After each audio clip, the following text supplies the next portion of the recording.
for Football at 4 with Geoff Mosher, powered by the Inside the Birds podcast. I love coaching this football team. I love coaching those players in there. Now, live from inside the Matt Black Kia Studios, it's Football at 4. It is Football at 4, powered by the Inside the Birds podcast. Geoff Mosher's with us today. The Inside the Birds podcast dropped this morning at 6 a.m. Make sure you check that out. It's brought to you by PlaySugarHouse.com. Sign up now. They'll match your first deposit up to $250. Go to PlaySugarHouse.com. Gambling problem? Call 1-800-GAMBLER. Must be 21 or older to play. All right, game day tomorrow, so we have a lot of injury news to update you on as we get ready for the Eagles and the Giants. And, of course, that's tomorrow night right here on 97.3 ESPN. Moshe, what's going on, my man? How are you? Well, I'm healthy, so that's good. I hope you guys are healthy. Are you? You might be the only people healthy talking about the Eagles. Are you ready for to play right guard tomorrow night? Apparently, that's a spot that could be available. Jamal Brown released today. I know that's not the biggest of them all, but we kind of went down that road because it might be the most interesting because Brown's out. He wasn't going to play. You got Peterson said we got a lot of options there, and he mentioned Herbig. So my guess has been Opeta's going to play left. They're going to move Herbig over to right. What do you see tomorrow night there?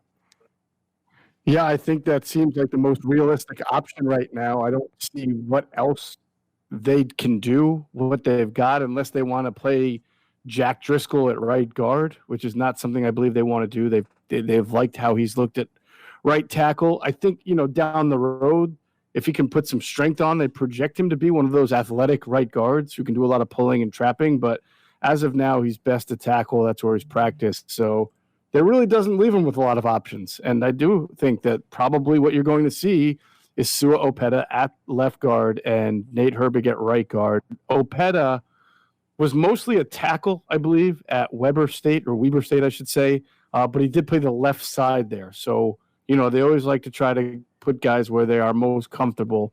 And if they're going to play Opeta, he's played more so on the left side and has practiced a lot at guard on the left side. Lane Johnson looks like he is on track to play. Is that the indication you're getting? Well, Doug certainly seemed to indicate that he was going to play. I think the question is, one, does he make it through the pregame warmups? I'm sure he's going to have to test it out. That was the issue that he was having before he went and gave himself some rest. He was playing in those games and coming out. They were saying that the ankle was difficult to get loose and get warm. So he's going to be able to have to do that, test it in the pregame, see how it is. He's given it, about 10 days of rest by that point, and then hope that while he's playing, it loosens up there and he's able to make it through. I certainly think that just because he may start the game is not a cure-all. You have to actually see if he can make it through the game. Geoff, obviously the news of Desean Jackson is big because him coming back certainly can help that offense out. So it looks like he'll play, and you're not going to get Alshon Jeffrey. But how much does getting Jackson back help, and how much do you – I know he was kind of close to the vest, but if he's back, does that mean he's back at full tilt? You would hope so, Mike. I mean, I'm not sure where his mindset is right now with the hamstring. I think a lot of people felt in the building that he could have played this past Sunday. He didn't. He's supposed to play Thursday.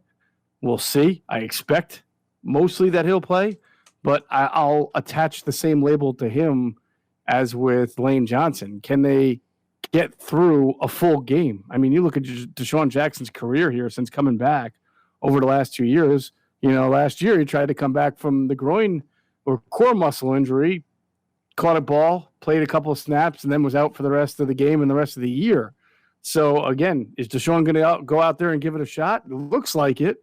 But with a hamstring and with him and his age, you're hoping that he can make it through the game. And I wonder if it's a case where Doug says, kind of like the first two games, right, or the game against Washington, where he's not even going to push Desean to the metal. Maybe he's just going to try to get him out there for a few snaps, but mostly go with a rotation or a receiver combination of Travis Fulgham, Greg Ward, Arthego Whiteside in certain situations, and John Hightower in certain situations.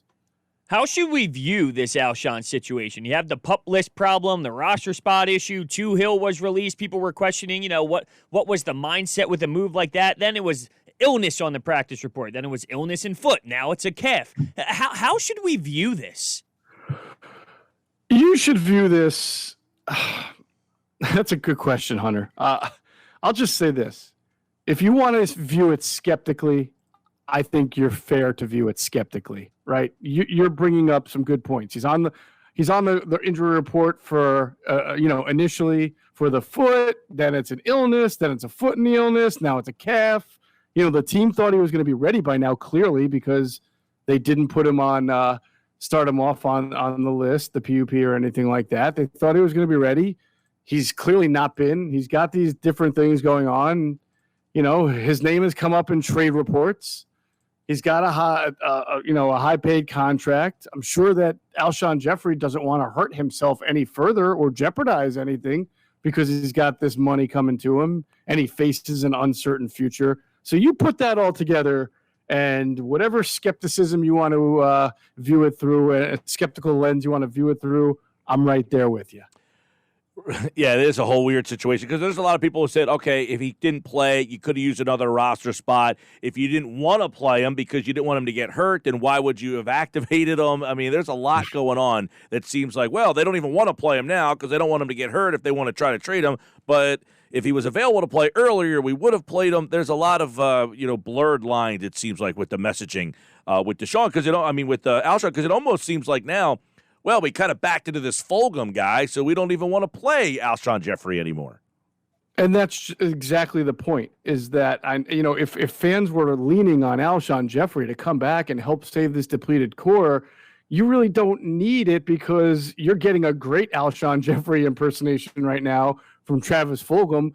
Both of them can really – Alshon can only play the X. Travis we've seen move around a little bit, but mostly play X. Against the Giants, he's probably mostly going to play X unless they want to try to get him off of Bradbury, who's a pretty good corner a little bit, and move him around into the slot in certain situations. But the bottom line is, even a healthy Alshon Jeffrey right now, compared to where this team is going and what they're trying to accomplish, getting younger, putting their healthy, competitive, hungry guys on the field, Travis Fulgham's not coming out of the game for anybody right now. So Fulgham's going to play.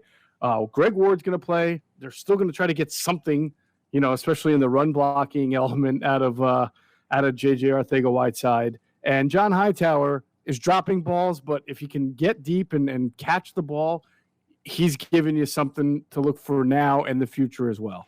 Yeah, I know it's there was a question today about, Desean Jackson and would he play ahead of Fulgham. I'm thinking those guys aren't playing the same positions, right? They would be complements to each other, not, hey, it's either Correct. Desean Jackson or Travis Fulgham being out on the field. Yeah, I was a little surprised by that question too, but there may have been some, sometimes you ask a question you already know the answer to because you're trying to get the head coach to expand a little bit and, maybe give a telltale answer in that kind of response. So, maybe that was the intention of the question, but clearly you're right. Desean, if he's going to play, is going to line up at the Z on the right side of Carson Wentz, and Travis Fulgham is going to line up at the X. And maybe you can see some of those guys, again, move into the slot, but most of the time, though, they can be on the field at the same time. What can we expect out of tight end number one, Richard Rodgers? I would assume it's not going to be pretty heavy 12 personnel with him and Kroom. Yeah, I think that's a good assumption. You might see – we'll have to wait and see what they do going forward with the roster. Maybe you'll see Hakeem Butler. Why can't I ever remember his last name? Butler, thank you. Hakeem Butler may get a little bit of a shot, but I do think they're going to be more – this is probably the healthiest they've been at wide receiver in quite a while, and not just because Desean might be back, but also because – Quez Watkins has been up, and you've had Fulgham, you've had Ward, you have Arcega-Whiteside, you have a Hightower. So to me, this is going to be an 11 personnel type of offense.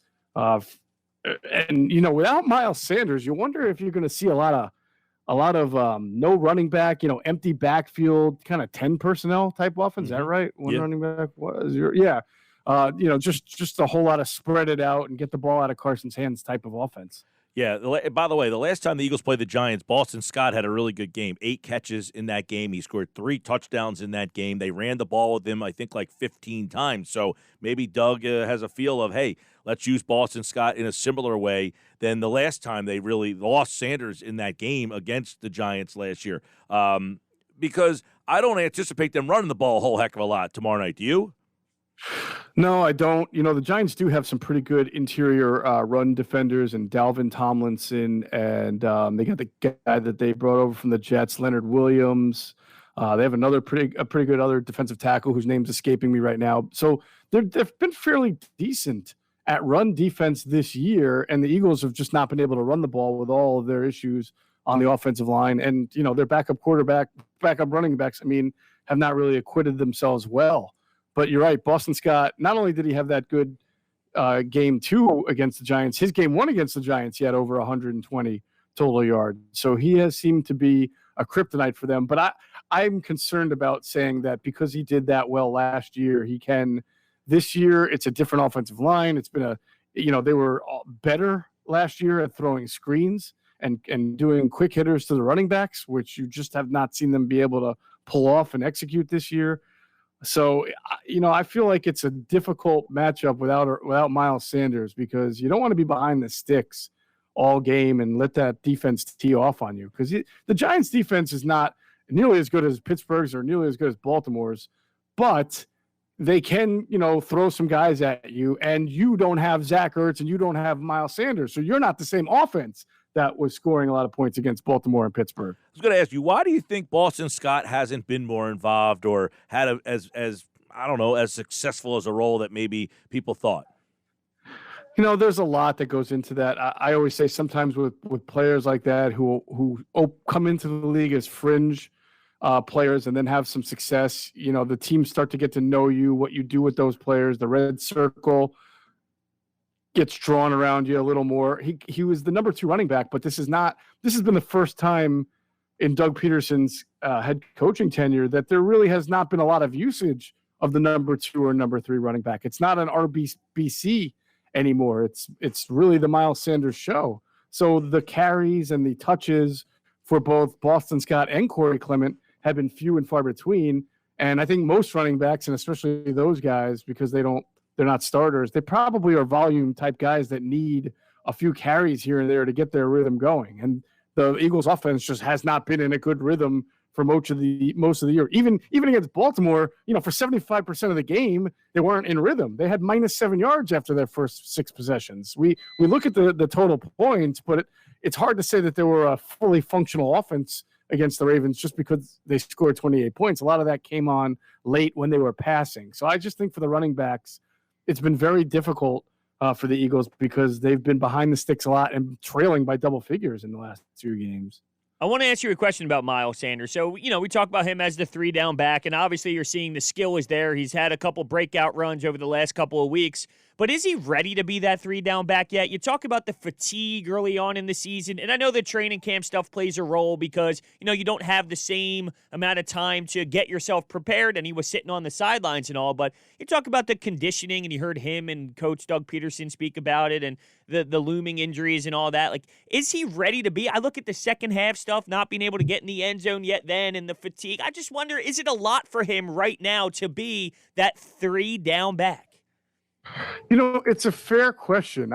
He has the skill set, right, to be the 3-down back. I think that is not the question. It's can he handle that role right now, the second year into his career, and kind of have to lose time for injuries and things like that. But I think let's focus on that, though. It's just his second year. Think about the great running backs the Eagles have had who were 3-down running backs. Brian Westbrook wasn't even a 3-down running back until I want to say 2004. And by that was 3 years into his career. So that would be like next year for Miles Sanders. LaShawn McCoy, his second year, he was that kind of guy, but he had 1,000 yards that year, 1,080 yards. And he had about 600 receiving yards, and he played in 15 games, and he missed a couple of games. He only started 13. So he may have missed a game or two there. Miles Sanders was on pace for 1,600 yards, which is what LaShawn McCoy had his second year, 1,672 and 9. Miles Sanders was on pace for something like 1,612 Have you seen the breakout runs? But you're right in saying, well, can he handle that workload, the injuries that he's had, not just this year, or not just right now, I should say, but he was banged up a little bit last year, which is why Boston Scott had to play a prominent role. That remains to be seen. He's not the biggest guy in the world, but these 3-down guys who can catch and run tend to not be the biggest guys in the world. He's certainly giving you the explosive element that you would want from a 3-down back. I mean, imagine if he had caught that touchdown between the long run and the touchdown catch. But you're right. I mean, he fumbled and he dropped the touchdown. So there's a lot left to be proven for him. He's on the right trajectory. I can't answer whether he's going to stay healthy or not. Only time will tell in that. But he certainly has the skill set. But I think, in year 2, it is a lot to ask for a guy to do that. All right, Geoff Mosher, Football at 4, powered by the Inside the Birds podcast. Getting guys back like Avonte Maddox, Duke Riley, who else in that mix am I missing is back? Marcus Epps, I guess. Epps. What does that bring? I mean, people are saying, okay, who cares? I mean, getting Maddox back, where do you see him fitting in? What does that mean for Mills? What does this do for Parks? I mean, there's a lot that kind of dominoes that fall, I think, because of Maddox. Riley and Epps, I don't know how much. I guess Riley gets I don't know. Singleton played a lot of snaps last week. I guess he played okay. I don't know if Riley kind of gets bumped out there. Epps, I don't know what his role becomes. But I think Maddox coming back is definitely an interesting domino. Well, I do think Maddox coming back is an interesting domino. The domino already started to fall last week when they played Nickel Roby-Coleman as an outside corner opposite Darius Slay, which I thought was really interesting. And that enabled them to move Jalen Mills back to safety, even though they got Will Parks back. And I thought Mills did a fairly decent job in the amount of tape that I was able to watch on Mark Andrews. He was matched up against Mark Andrews in a lot of man situations. So now, again, you have another outside corner come back. And listen, maybe he's moonlighting as an outside corner. Avonte Maddox's future might still be better in the slot, but for right now, he's an outside corner and he's competent for them. And that allows them to keep Mills at safety and probably rotate him a little bit if they need to with Will Parks, who had to play a lot in his first game last week, although didn't do a whole lot. He did play, I think, 50% of the snaps, and maybe he can play a little more. But it gives you that nice kind of safety depth that you were looking for. You don't want to be playing Marcus Epps. You don't want to be playing Rudy Ford. You want your safeties to be Rodney McLeod, Will Parks, and Jalen Mills. And for now, it gives them the opportunity to keep that until, of course, the next 3 injuries happen, which is always the case. Linebacker, though, is a really interesting development because Alex Singleton, I think, has played decently enough to right now say that he is their best overall linebacker. So when you talk about this Giants game, when you're in nickel, which you'll probably be most of the time, are you going to play Alex Singleton and Duke Riley now that Riley's back, or are you going to play Alex Singleton and Nate Gary? And we all know how Nate Gary has performed this year. So I'm very curious to see how that rotation looks. And of course, when they do have 3 linebackers on the field, you would have to think it would be Singleton, Gary, and Duke Riley, unless they're so down on Gary that they give those snaps to Sean Bradley, who had to play last week and played okay as a middle linebacker in 3 linebacker sets with Duke Riley out. So that's really what I'm looking at on Thursday night. If there's a major change philosophically in what they're doing at linebacker. Does Goddard have a shot to play? I don't believe so. I thought I heard Doug mention that Goddard was not ready to come back. He kind of left it a little open-ended. I mean, he did mention today when asked about Goddard and Rieger. Goddard is on IR, correct? I can't even remember. He says, I'm not going to put a timetable on either one of them, but I'll tell you they're both doing well and they're on schedule. Yeah, was Goddard placed on IR? Refresh my memory. Yes, he was, and he could, after this week, he would be able to be activated off the IR. So then he would not be eligible to play on Thursday night. Right. Okay. Right. I don't think he's eligible to play. And if he is, because if he's already missed 3, which I don't think he has, then they'd have to obviously activate him from IR and make a corresponding move. But he's not been part of practice this week, to my knowledge. So I don't believe Goddard can play this week. Okay, sorry. The question, I thought the question was, do you plan on using them? It says, do you plan on to keep them out after the bye week? Okay, so the question was, do you plan on keeping them out again after the bye week? And he said, I'm not going to put a timetable. They're both doing well, and they're on schedule. Rieger was a part of that question, so you wonder if Rieger is closer to returning than maybe I guess the bye week is what, after the Dallas game? The bye week is after the Dallas game. So they've got Giants, they've got Dallas, and then bye week and then Giants. Is that correct? Yes. You got Giants tonight, tomorrow night, Sunday night football. So you got Thursday night football, Giants, Sunday night football, Dallas. Then there's a bye, and then you come right back and play the Giants again. So this is a very big 3-week stretch if you have any ideas of wanting to make the playoffs. Yeah, and as it pertains to Jalen, as I reported on our pregame show a couple of weeks ago, he had his cast removed from his left thumb about 2 weeks earlier than expected, and he's doing a good job. He's been, again, a fast healer. I believe I was told he was going to start catching some balls soon, so he's obviously not going to play against the Giants. I think it's unrealistic.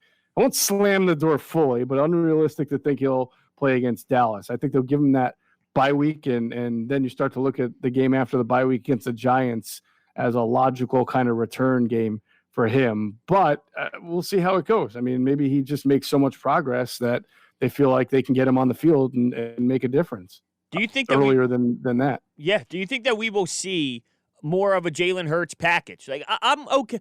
I didn't like the desperate, throw from Carson Wentz to Hurts back to Wentz kind of concept, but I feel maybe with that running game, we talk about the lack of Miles Sanders, maybe you can implement some sort of running game with Jalen Hurts. First of all, I wouldn't say that desperate. That's one of the things they said to expect to see. Yeah, more teams throwing the ball twice in a play. Remember, they actually said that they were going to do that. Yes.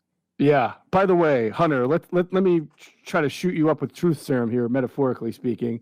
You said you didn't like that play. Now, if that play had gone for 15 yards, would you have liked it? I mean, it just smelled so desperate to me. It's like, wow, we can't do anything. Let's just throw the ball back and forth and see you know what I mean? It's like it felt like middle school football, that play to me. Yeah, no, I definitely understand. It did kind of reek of a little bit of desperation there. Obviously, using Jalen Hurts in some of those situations, though, did kickstart the offense a little bit, or it's completely coincidental. I think that that question has to be answered, and we'll see. But I think the evolution of using him is to start to use him as a thrower. He had, one pass? I believe it was against Pittsburgh. Was it in the Pittsburgh game he threw a pass, or was it off an RPO? May have been the game, maybe in the San Francisco game. Either way, I think it was the Pittsburgh the game. next step. We've seen him run the ball. We've seen him kind of play pitch and catch with Carson Wentz. We've seen him line up everywhere. I think the next step would be to see him throw the ball a little bit, because we haven't seen a lot of that. Yeah, I'm actually more surprised that they haven't done more of both of them throwing the ball back to each other. I mean, they actually said that. Hey, that's where this game is going. You're going to start seeing teams throw the ball twice on one play. Like, they actually came out and said that. So for them to only have done it one time, I'm mildly surprised. But I'm also mildly surprised at how little they've incorporated him so far. Now, Doug did indicate Monday that you might see them put more of him into their game plan. Yeah, I tend to think that those kind of things, those kind of gadgets get incorporated when you're doing well as an offense and you don't want to get stale. You want to do, the Saints were a good offense, right? And then they brought the Taysom Hill element to it. I don't know that it's really easy to incorporate him in these, ways that we're talking about when you're just trying to get through a practice wondering who the heck is catching the ball, who the heck is blocking, You have to spend a lot of time in practice working on rhythm and timing, especially on a pitch and catch play like you had with Carson Wentz. And, I think, Doug's got about 10 things on his plate that he's trying to resolve. I get your point. Like, some of this stuff can help you when you're struggling. It can also backfire miserably, though, if not everybody is on the same page and you got a bunch of third and fourth stringers out there trying to execute some difficult timed up blocks and from not just the offensive line, but also the receivers and some intricate scheme work going on there. All right, Jeff, big game tomorrow. I mean, obviously these two teams don't have Super Bowl aspirations, but the winner has put themselves in great position to win this division with 2 wins. Do you think the Eagles have enough to get it done? I mean, the Giants won last week, so they got a little bit of momentum going. Yeah, they have enough to get it done. I'm really concerned when you lose Miles Sanders and Zach Ertz and you have all these other injuries. I keep calling it net negative. Yeah, you're welcome back Desean Jackson and you welcome back Avonte Maddox. That's two important players for you. But, you're now playing without Malik Jackson, without Zach Ertz, and without Miles Sanders. So you're not the same team from the last 2 weeks. People, I think, you bring this up all the time, Mike, right? Week to week, you're a different team. And so I look at this Giants game and I think, I feel like it's a trap for fans. Fans think that this is finally a winnable game and that the Eagles always beat the Giants. And I can't help but think of the law of averages. They've beaten them, I think, 7 straight times. Doug is 6-0 in Thursday night games. That stuff isn't going to continue forever. And the Giants do have a little bit of momentum coming off a win, their first win. So, I believe on the podcast, I picked the Giants to win. I don't like this situation here for the Eagles in this game. That would be a monumental, it would be an overreaction Friday of epic proportions, would it not? Well, the reaction, yes, but it wouldn't be a monumental upset. I mean, they're only three point favorites. Not an upset. Just I think a lot of people are kind of saying, all right, we got Desean Jackson back. We're starting to get healthy. Dallas is really bad. You got this 3-game little, 3 winnable games coming up here. I think everybody's kind of looking at this 3-game stretch. Then they got that miserable 5-game stretch, and then you have Dallas and Washington. If you can figure out a way to win the 5 division games, that might be just enough in this 2020 COVID year. What might be just what you need. Wouldn't that be the icing on the cake? 6, 9, and 1. All right, Geoff Mosher, the Inside the Birds podcast. It dropped this morning. A new one drops Friday morning at 6. And, of course, tomorrow, it's the Inside the Birds pregame show starts at 5. Check that out. And, of course, Geoff Mosher, like all guests, appeared via the Boardwalk Honda hotline. Thanks, Geoff. You got it, guys. And Jeff's back on Friday to recap the Eagles and the Giants. We'll get his take on everything. He's picking the Giants to win the game. Ooh, that stinks.